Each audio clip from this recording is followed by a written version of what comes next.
A minha tarefa com vocês, em primeiro lugar, eu agradeço à comissão organizadora pelo convite. É sempre uma honra e um prazer muito grande estar aqui dentro da SOCESP, nosso Congresso do Coração. Aqui.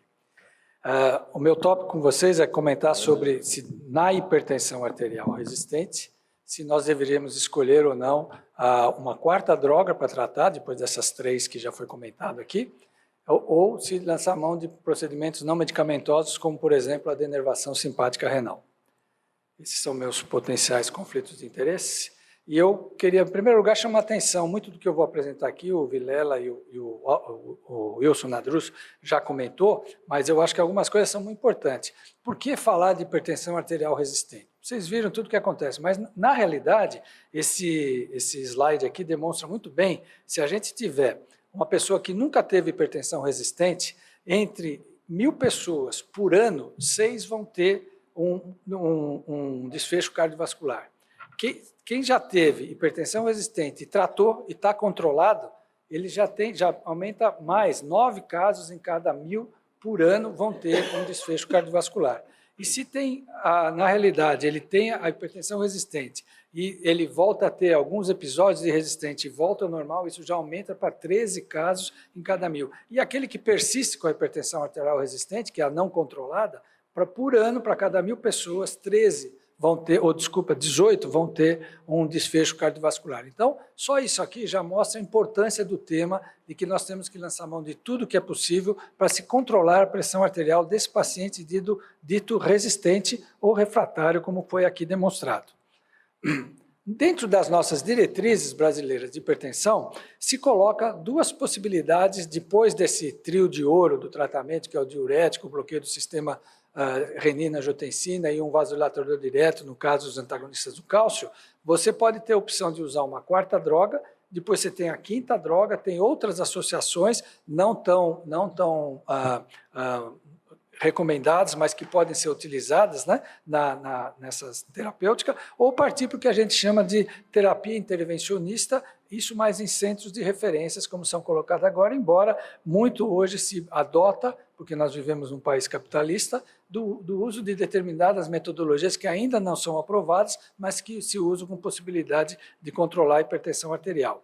Então, quando nós olhamos no nosso mapa das diretrizes, está aqui colocado que a quarto fármaco que a gente usa, que foi a pergunta que me foi feita, usar o quarto fármaco ou partir por uma terapia intervencionista, se coloca a espironolactona como uma opção no tratamento desses pacientes. E por que se coloca essa droga como a outra opção? Meu slide não está andando aqui. E aí? Agora foi. Acho que é o meu. Porque, na realidade, essa ideia de colocar a quarta droga veio do pesquisador, o Brian Williams, que fez um estudo chamado Pathway, tinha o Pathway 1, o Pathway 2, ele usava a quarta droga para hipertensão arterial num estudo onde ele comparou o uso da espironolactona com 2 drogas que, curiosamente, para mim, eu nunca entendi o porquê desse estudo, ele comparava com doxazosine e bisoprolol, que são medicamentos que estão dentro das nossas diretrizes para utilizar no tratamento de hipertensão. E aí ele mostrou, e era uma coisa que era de se esperar, esse resultado, que com a espironolactona, você tinha uma redução da pressão mais acentuada, principalmente da sistólica, comparada com o doxazosine e o bisoprolol. E isso disseminou de uma tal forma que está em todas as diretrizes que ela tem que ser a quarta droga. Por que ele não comparou isso com, por exemplo, com clonidina, com alfa-metildol? Porque é aquilo que a gente tem na nossa prática diária para tratar esses pacientes. Mas isso foi colocado e hoje todas as diretrizes que você coloca, europeia, americana, japonesa, brasileira, eles têm a espironolactona como a quarta droga no controle desses pacientes. Uma coisa interessante foi que esse estudo capitaneado pelo professor Krieger no INCOR, ele procurava avaliar a espironolactona em comparação, aí sim, com a clonidina, como quarta droga no tratamento da hipertensão arterial resistente. E esse foi o estudo chamado RIHOT, que nós tivemos a oportunidade de participar, muitos de vocês participaram também como centro investigador, e o que esse estudo ele mostrava é que, na realidade, ele estava comparando o uso dessas medicações, comparando não só com a medida casual da pressão arterial, que foi comparado nesse estudo, mas também com a medida que a gente chama da medida residencial da pressão. O Pathway só olhava a medida residencial, enquanto o estudo RIHOT olhou também a medida casual, medida de consultório, a medida nas 24 horas e o controle da pressão arterial no ambulatório e no consultório e também na medida de 24 horas. E o que ele mostrava é que realmente a espironolactona tinha essa vantagem, aqui no caso comparado com a clonidina, para a utilização. E daí ficou a ideia de que realmente ela é uma medicação que pode ser utilizada, está padronizada e a gente tem como utilizá-la. Aí vem a segunda ideia, pode-se tentar a denervação simpática renal? Vocês vejam que ela está colocada depois do 5º fármaco. Será que nós podemos utilizar? Então, quando nós olhamos, na realidade, quando nós falamos da denervação, quando ela veio inicialmente, o uso da denervação simpática renal, através de ondas de radiofrequência inicialmente, hoje nós temos outras formas de utilização, como ondas de choque, ondas de ultrassom, para tentar controlar também a infusão de substâncias com catéter que tem vesículas que você consegue fazer a alcoolização do sistema simpático. Hoje, no início, ele veio como um grande avanço no controle da hipertensão arterial. Se tinha um catéter, chamado catéter Simplicity, onde se colocava dentro da artéria e, por uma forma circular, em espiral, se produzia 6 a 8 emissão de ondas de radiofrequência dentro do vaso, e a fibra simpática ela corre na adventícia do vaso, é uma malha que corre na adventícia do vaso. E com isso se mostrava que havia redução da pressão arterial. Até aí, nesse momento, se acreditava que uma denervação simpática renal bem feita tinha a capacidade de diminuir o drive simpático. Vocês viram que isso é muito importante, tanto no refratário quanto no resistente também. Você conseguia diminuir em 30% o drive simpático sistêmico, mas não mais do que isso, mas que isso já era suficiente para reduzir a pressão arterial. Então se criou um pool de estudo chamado, um programa clínico chamado Simplicity, onde veio primeiro aquele estudo australiano que mostrou que era o primeiro first in man, que eles chamam, que era um estudo mostrando que era possível fazer isso, que não tinha tantos efeitos adversos. Saiu uma série de estudos piloto, veio o Simplicity que nós chamamos 2, que mostrava que realmente isso era bom, havia uma grande expectativa muito grande. Até que veio o estudo chamado Simplicity 3, que mostrou o quê? Ele foi o primeiro estudo que colocou um grupo controle, que fazia o mesmo procedimento com infusão de catéter, mas sem emissão de onda de radiofrequência. E outro grupo que se fazia a emissão de radiofrequência. O que se observou é que não havia muita diferença nesse estudo. E aí, o que aconteceu? Houve uma grande decepção com o estudo do Simplicity 3, porque dizia que ele não havia muita ideia. A partir daí, se passou a estudar melhor esse sistema simpático a nível renal. E vocês vejam aqui que hoje nós entendemos que o sistema simpático é uma malha muito densa de fibras simpáticas que andam pela adventícia, mas não de uma forma uniforme. Você tem regiões mais proximais que você tem mais fibras simpáticas, em maior densidade, regiões que têm menos fibras simpáticas em densidade, elas são mais dispersas, então dependendo de onde nós fizermos essa onda de radiofrequência,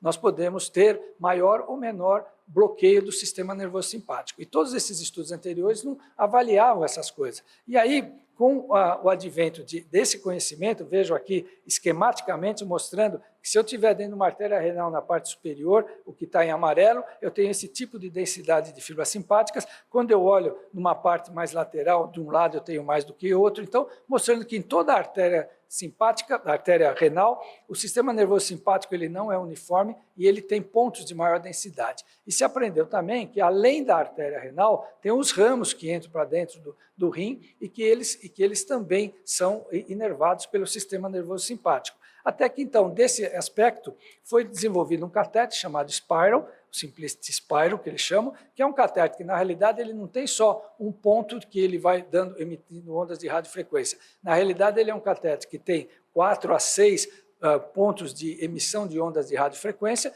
e, em forma de espiral, ele é colocado dentro da artéria e ele tem a capacidade de pegar outros ramos da artéria renal, não só a artéria principal, como outras artérias. E, com isso, se produzir maior quantidade de inervação renal, e hoje se sabe que essa emissão de ondas de radiofrequência não acontece só nessa faixa de 6 a 8 estímulos. Esse daí acontece mais de 20 tiros, que a gente chama de emissão de radiofrequência. E com isso se teve uma melhor redução Então, esse estudo aí ele já foi um estudo mais controlado, com grupo controle, essas coisas todas, com o estudo Spiral, e ele voltou a mostrar o seguinte, que efetivamente a denervação simpática renal ela tem capacidade de reduzir pressão, mas como vocês estão vendo na primeira faixa do slide aqui, esse estudo chamado Spiral Hypertension of Medicine foi feito em pacientes sem medicação, não tomaram medicação, com hipertensão arterial resistente, se suspendeu para poder fazer o procedimento. E se mostrou que havia uma redução na faixa de 5 milímetros na pressão arterial desses pacientes e o grupo controle 1 milímetro só. O outro estudo, que aí já era na vigência de medicação, se reduzia em 9 milímetros de mercúrio a pressão arterial desses pacientes, quanto no grupo controle se tinha 2 milímetros de redução. Então, esses dois estudos que usaram ondas de radiofrequência, depois veio outros estudos, como esse estudo Radiance, que usava ondas de ultrassom, também mostrando a mesma quantidade de redução de pressão arterial, que batia mais ou menos com a redução no grupo que tomava medicação. Mas aqui no caso desse grupo, que era só medicação e não fazia denervação, era muito menor a redução da pressão arterial. E aí se tem esse estudo grande chamado o registro Simplicity, que na realidade não é um estudo, um trial, mas é o segmento da onde foi feito denervação simpática renal. Isso é o que acontece no mundo real, né, que nós falamos. E são mais de 5 mil pacientes que foram acompanhados num período de 6 meses pós-denervação em vários locais, na Grã-Bretanha, na Coreia, na África do Sul, no Canadá, e se observa em vários locais do mundo, sempre esse tipo de análise mostrou que o que acontece com a denervação simpática renal é que a gente consegue, em todos os pacientes, ter uma redução da pressão arterial na faixa de 12%. Naqueles pacientes que têm pressão arterial acima de 160 milímetros de mercúrio, na medida de ambulatório, de consultório, ou pela mapa acima de 135 na pressão sistólica, se atingia esse nível de 20 milímetros de mercúrio na redução, acima de 160, vinha todas essas faixas que vocês estão vendo, mostrando que a denervação, a quantidade de redução de pressão, depende do ponto de partida de base do nível de pressão arterial. Quanto maior o nível de pressão arterial, melhor a resposta antihipertensiva dessas medicações. Isso mostrando esse aspecto que eu mostrei para vocês, e aí mostra a distribuição da pressão sistólica, mostrado por esse slide, mostrando que no início nós tínhamos pacientes de base, na entrada do estudo, de média acima de 180 de pressão, até 180, de 160 a 180, e não tínhamos ninguém na faixa de pressão de 110 até abaixo de 140, e nós observamos que ao longo dos 3 meses, 6 meses, nós estamos tendo uma reinversão no acompanhamento desses pacientes a longo prazo, mostrando até 6 meses que você começa a ter muito mais os chamados hipertensos resistentes pós-denervação simpática renal, com pressão arterial abaixo de 140, abaixo de 150, mostrando que efetivamente aqueles com maior pressão têm uma resposta melhor sobre o controle da pressão arterial. E eu só trago esse slide bem poluído aqui para mostrar para vocês que nesses resultados a denervação simpática renal resultou numa significante e clinicamente importante redução da pressão arterial nas 24 horas,